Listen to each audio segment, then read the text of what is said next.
Assalamu alaikum to my lovely nurses. I hope you are fine and your family is good.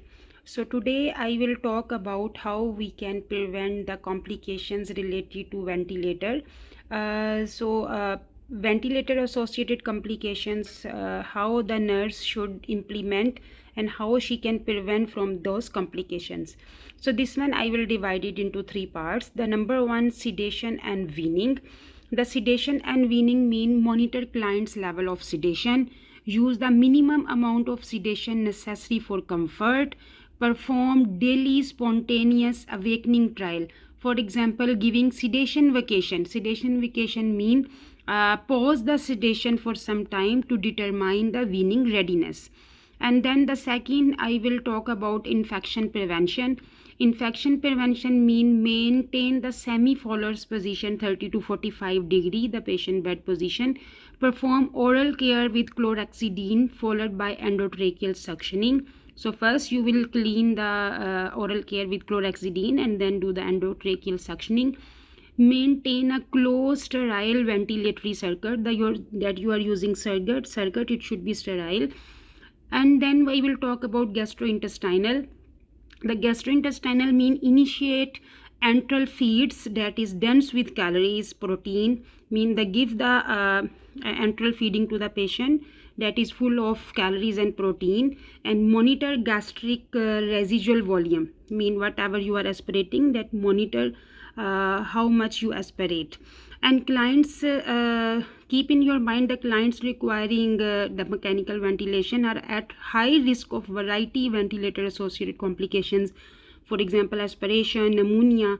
So when caring for a client receiving mechanical ventilation, the nurse should monitor the respiratory status, for example lung sounds, breathing pattern, airway patency, and ventilator functionality, for example settings and alarm patterns. You should have to know about the ventilator alarms, mean the high alarms and the low alarms. You have to know, I already make the video related to the alarms. For example, if ventilator is giving low alarm, how you know that is low alarm and how you will prevent this one. And the nurse also should know the high alarm, mean what's the problem in the ventilator, the high alarm sound is coming. So this one the nurse should have to know about this one. And I already told the bed should be 30 to 45 degree, and use the minimum amount of sedation, we discussed this one. And monitor correct endotracheal tube placement by noting insertion depth. So you should have to know this one, the endotracheal tube placement. And place emergency equipment always at the bedside, for example manual resuscitation bag.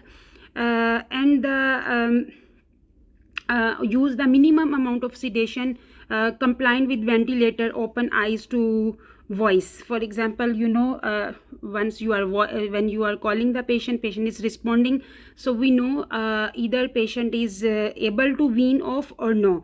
Continuous IV sedation should be paused daily for evaluation of spontaneous respiratory effort and appropriateness for weaning of the ventilator. That is too much important.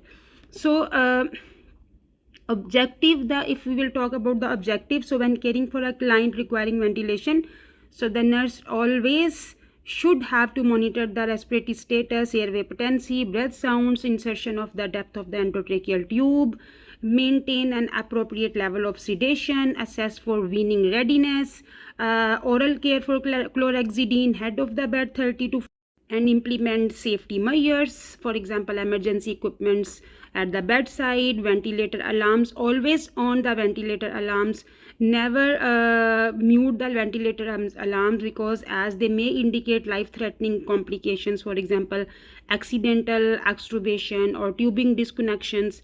So always on the alarm, never mute the alarms. I hope you like the lecture. If you like, please share, subscribe my YouTube channel, and don't forget to push the icon bell button so you can receive my coming videos notification. Thank you very much. Take care yourself and your family. Allah Hafiz.